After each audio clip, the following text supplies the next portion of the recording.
This is the Voice of Turkey's English language transmission, broadcasting from Ankara in the 25-meter band between 1330-1430 UTC on 12035 kHz to Europe. You can listen to us over the Turksat 3A and 4A satellites and on the internet at trt.net.tr through the Voice of Turkey link. Our email address is englishdesk@trt.net.tr.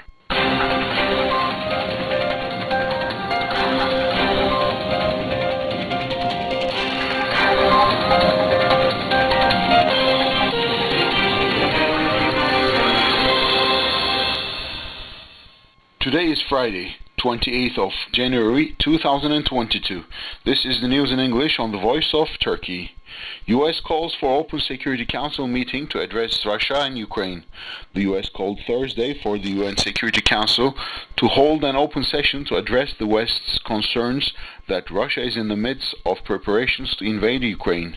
U.S. Ambassador to the UN, Linda Thomas-Greenfield, said the session would discuss a matter of crucial importance to international peace and security: Russia's threatening behavior against Ukraine and the buildup of Russian troops on Ukraine's border and in Belarus. The members of the Security Council must squarely examine the facts and consider what is at stake for Ukraine, for Russia, for Europe, and for the core obligations and principles of the international order should Russia further invade Ukraine, she said in a statement. This is not a moment to wait and see. The Council's full attention is needed now, and we look forward to direct and purposeful discussion on Monday, she added. Should the meetings transpire on Monday, it would come one day before Russia assumes the Council's presidency on February the 1st. The US's call comes amid Western concerns of a potential Russian invasion of Ukraine, with NATO and the US saying Russia has amassed more than 100,000 troops on its border with the former Soviet Republic and is staging troops in Belarus.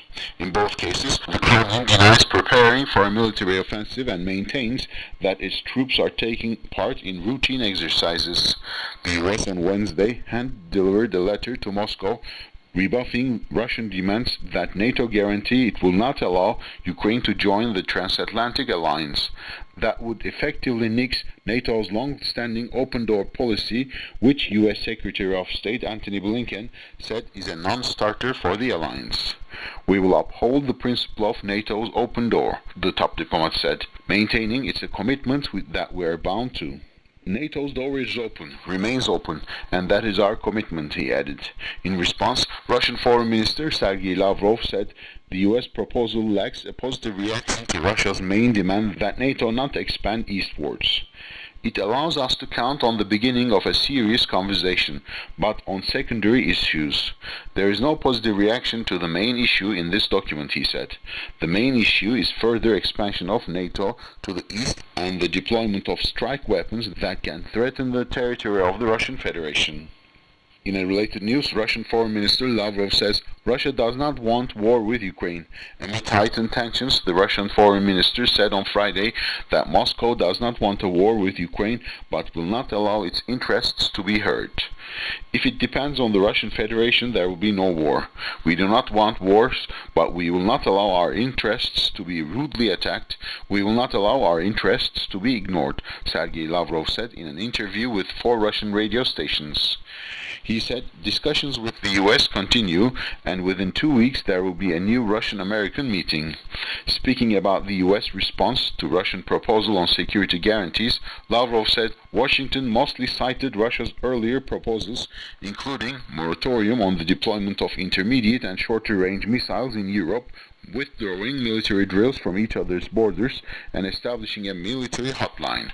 The top diplomat said the US response is an example of diplomacy compared to arrogant and ideologically biased NATO document for which he was even ashamed. Asked about sanctions, Lavrov said their introduction will mean the breakup of diplomatic relations. Meanwhile, over 510 fresh ceasefire violations reported in eastern Ukraine. A total of 516 ceasefire violations were registered as of Wednesday evening in eastern Ukraine, the Organization for Security and Cooperation in Europe Special Monitoring Mission to Ukraine said on Thursday. The mission recorded 510 ceasefire violations, including 20 explosions in the Donetsk region. Meanwhile, in the Lugansk region, the mission came across 6 truce violations. The mission also continued monitoring the disengagement areas near the urban-type settlement Stanitsa Lukhanska, Zolota town, and Petrivske city, it said.